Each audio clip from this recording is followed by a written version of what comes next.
Pancasila telah dikenal sejak zaman Sriwijaya dan Majapahit. Nilai luhurnya telah diterapkan dalam kehidupan.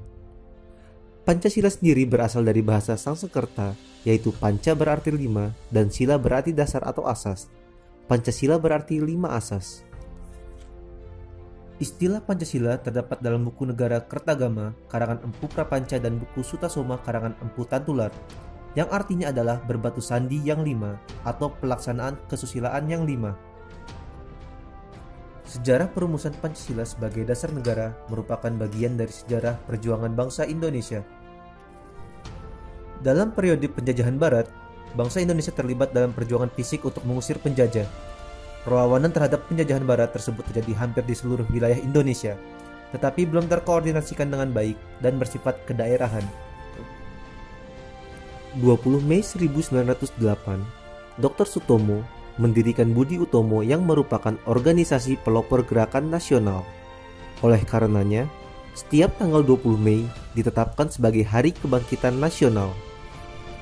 Perjuangan pergerakan non-fisik mulai menampakkan hasilnya dengan diselenggarakannya Kongres Pemuda Nasional yang menghasilkan Sumpah Pemuda pada tanggal 28 Oktober 1928. Pada tanggal 9 Maret 1942, pemerintah Hindia Belanda menyerah tanpa syarat kepada Jepang dan mulailah pendudukan Jepang di Indonesia. 3 tahun berselang, Jepang terdesak oleh sekutu, sehingga Jepang berusaha untuk menarik simpati bangsa Indonesia dengan menjanjikan kemerdekaan bagi Indonesia di kemudian hari.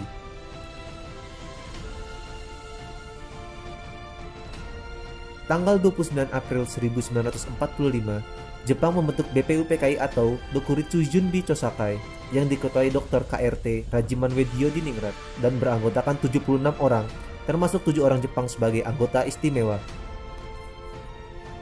BPUPKI melakukan sidang pertama selama 3 hari dari tanggal 29 Mei 1945 hingga 1 Juni 1945. Pada sidang itu, Mr. Muhammad Yamin, Profesor R. Supomo, dan Insinyur Soekarno secara berurutan mengemukakan pandangannya tentang 5 asas dasar negara Indonesia. Tanggal 1 Juni 1945, Insinyur Soekarno mengusulkan dasar tersebut diberi nama Pancasila. Usulan tersebut diterima dalam sidang BPUPKI pada tanggal 1 Juni 1945. Tahukah kamu? Berdasar Kepres nomor 24 tahun 2016 tentang Hari Lahir Pancasila, menyatakan bahwa tanggal 1 Juni 1945 ditetapkan sebagai Hari Lahir Pancasila. Insinyur Soekarno juga mengusulkan konsep Trisila dan Ekasila yang merupakan intisari dari Pancasila. Trisila terdiri dari sosio-nasionalisme, sosio-demokrasi, dan ketuhanan, sedangkan Ekasila berupa gotong royong. Tindak lanjut dari sidang BPUPKI adalah dibentuk tim 9 yang menghasilkan Piagam Jakarta pada 22 Juni 1945. Sedangkan sidang kedua BPUPKI 11 Juli 1945 menghasilkan rancangan teks proklamasi, rancangan pembukaan Undang-Undang Dasar dan rancangan batang tubuh Undang-Undang Dasar. Rancangan Dasar Negara terdapat dalam alinea 4 Piagam Jakarta 22 Juni 1945. Namun terdapat perbedaan dengan naskah Pancasila. Sila pertama pada Piagam Jakarta berbunyi, ketuhanan dengan kewajiban menjalankan syariat Islam bagi pemeluk-pemeluknya. Tanggal 7 Agustus 1945, BPUPKI dibubarkan dan dibentuk Panitia Persiapan Kemerdekaan Indonesia atau PPKI yang beranggotakan 27 orang dan diketuai oleh Insinyur Soekarno. PPKI atau Dokuritsu Junbi Inkai bertugas menyelenggarakan kemerdekaan Indonesia. PPKI menyelenggarakan sidang pertama pada 18 Agustus 1945, sehari setelah proklamasi kemerdekaan. Dengan mengedepankan persatuan dan kesatuan, sebelum sidang dimulai, Dr. Andes Muhammad Hatta mengusulkan perubahan sila pertama dengan menghapus 7 kata menjadi ketuhanan yang Maha Esa. Naskah Pancasila menjadi sebagaimana yang sekarang. Dalam sidang PPKI pada tanggal 18 Agustus 1945 ditetapkan 1. Mengesahkan Undang-Undang Dasar 1945 yang di dalamnya terdapat dasar negara Pancasila. Kedua, memilih Presiden dan Wakil Presiden pertama NKRI yaitu Insinyur Soekarno dan Dr. Andes Muhammad Hatta. Ibarat suatu bangunan, Negara Kesatuan Republik Indonesia didirikan di atas suatu pondasi atau dasar yang terdiri dari 5 asas yang dinamakan Pancasila.